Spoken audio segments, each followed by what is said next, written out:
Welcome back to Tech Take. I'm Adam Housley in Los Angeles, where news and technology meet, and we keep it layman for you. And of course, the big news really for a lot of people this week was Apple and the announcement of the new Apple iPhones. Some people believe it was a great step for Apple. Others say, you know what, it just wasn't enough. And here to talk about this and give you all the details, we have Todd Hazelton. He is the senior editor of mobile at Techno Buffalo. He joins us in New York. Todd, thanks for joining us. Thanks for having me. So you want to go over all the features? I do. And before I go there, I want to tell you that, you know, there were a couple people in this office in particular that we talked about. We're gadget nerds out here in some respects, especially in this industry. And I've had every Apple iPhone since the first one, the 3, 3G. I mean, I've moved up to every single one. I'm not sure if I'm ready to upgrade to this next one. I'm not sure if it does anything more really significantly than this one. I want you to give me the details, especially when, you know, this was something I was skeptical of, but this is the Galaxy Mega that I got a couple of weeks ago just to mess around with, and I haven't sent it back yet. I have to tell you, this phone, while it's big and it still fits in my back pocket, it's impressive. And when you put it up next to the iPhone, it seems like for the first time, iPhone's advancement may not be stepping ahead of everybody else. Yeah, I'm totally with you on that. As a matter of fact, I really like the Galaxy Note 3 from Samsung, which was announced last week. And I think that you see Android really pushing forward with everything. And Apple sort of seems to have slowed down. We have to remember the S is always an incremental update, so that's fair. But it's a 5-inch screen. It looks basically the same as before. You have changes in the home button with Touch ID. That's the fingerprint reader. There you go right there for the verification. It lets you log in, unlock the phone, then you can make purchases as well through iTunes.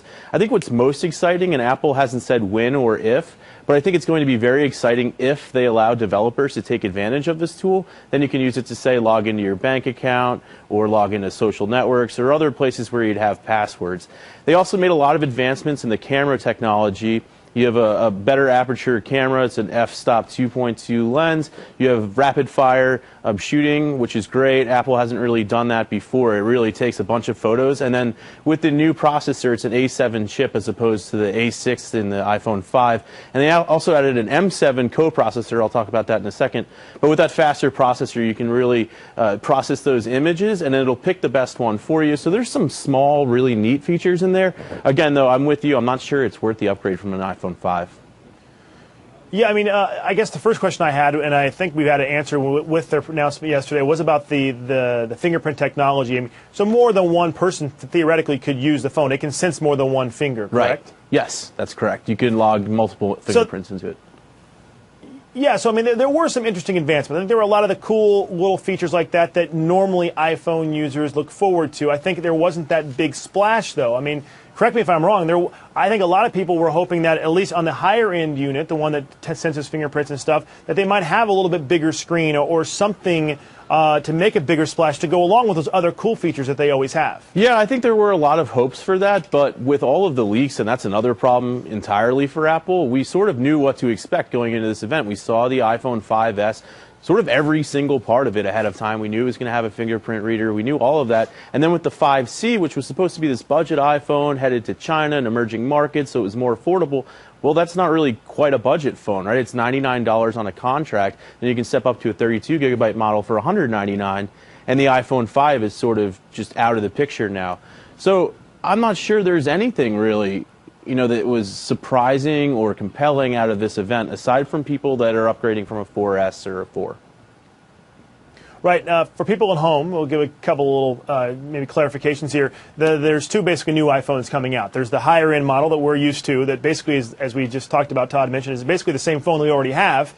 With some cool features that iPhone always seems to find, Apple always seems to find, like the finger technology and a few other things. Then you have a second phone, the more affordable iPhone that you again mentioned was for emerging markets. While it's a lot more affordable for Americans, it still doesn't seem like it would be affordable for places like China or some of the other emerging markets where maybe some of the poorer populations just don't have that kind of cash to buy an iPhone, especially when you have a lot of the Google phones out there, and you have, for example, people may not realize this, but BlackBerry does very well in some of these markets because their phones are affordable. There's even been songs written about BlackBerries in several African nations because they're so popular.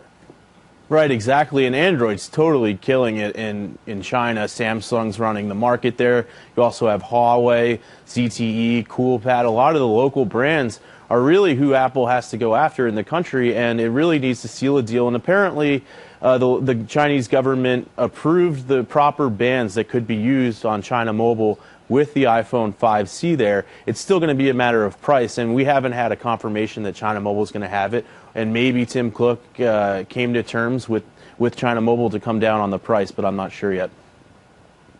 Do you think it was a mistake for Apple? We showed the video there of the different colors of the 5C, and it's a great phone theoretically for maybe a high school student, a younger person here in the United States. Maybe an adult would take it. I think most adults probably go for the higher end because they could afford it and they could use the fingertip technology and that kind of thing. But do you think Apple made a mistake by focusing on this cheaper phone that may not really apply in the countries they were trying to get into? Yeah, I think that is a big mistake, and I think probably that's why the share prices dropped today and following the announcement yesterday. Because when you look at China Mobile, for example, that's 700 million mobile subscribers that could have been opened up to this new phone versus the United States, where we already have iPhones and Android. And it's a great phone. The iPhone 5C is, for all intents and purposes, the iPhone 5. The internals are the same for the most part. You just have that color shell. So what basically Apple's doing is taking the components it already has, slapping it in probably a device that's a lot cheaper to build, and selling that. And they're no longer selling the iPhone 5 in the United States. So I think it's a good move in the U.S. Internationally, it's still not a great play, I don't think. What's the next step? I mean, when do you think we'll hear another possible upgrade for the iPhone? I mean, are we going to see a bigger screen anytime soon? I don't think so until the iPhone 6, presumably next year, because the schedule is one phone a year. This year they sort of switched it up. We got two with the 5C and the 5S, but at the same time. And I think next thing Apple's going to do, probably take the stage in October and talk about new iPads. We'll probably see the 5th generation iPad, the iPad mini, maybe an update to Apple TV, the actual box. I don't think we're going to see an actual TV from Apple yet. And probably some talk about OS X Mavericks. But, it's sort of like a lot of people were expecting a huge showing yesterday, and it wasn't there. One more quick question for you before we go. The new iOS, when's that come out for people at home? And also they have Apple Radio. Yeah, iTunes Radio, that's going to launch with iOS. iOS 7 will hit September 18th, I believe, and it'll launch with the new iPhones. It'll hit the iPhone 5C, the 5S, the 5, iPad 2, some of the older iPod Touch units. Yeah, so it's a nice upgrade. It's a totally different design, and as we saw Johnny Ive talk about yesterday, he sort of created the iPhone 5C to kind of reflect the colors that are in iOS 7 and the flatter design that he took with it. Final thoughts before we go, Todd. Thumbs up, thumbs down on yesterday's announcement? I'm really mid-range. I think I'm going to go thumbs down, though, because I see Android advancing so quickly, and Apple's sort of not there right now. Maybe we'll see some new features added as that fingerprint reader can take, developers can take advantage of it, take advantage of the faster processor. But right now, it doesn't seem like a huge bump. Todd Hazelton, senior editor at Techno Buffalo. Thanks for coming on to talk about the iPhone. Again, the iPhone, for those at home, didn't get a major upgrade when it came to size. I mean, we see the Samsung coming out with this is the Mega, so it gives you an idea of the massive difference. Todd, thanks for joining us. We appreciate your time and your thoughts. We'll have you back when the next Apple announcement comes. In the meantime, you're watching. This is Tech Take. I'm Adam Housley in Los Angeles.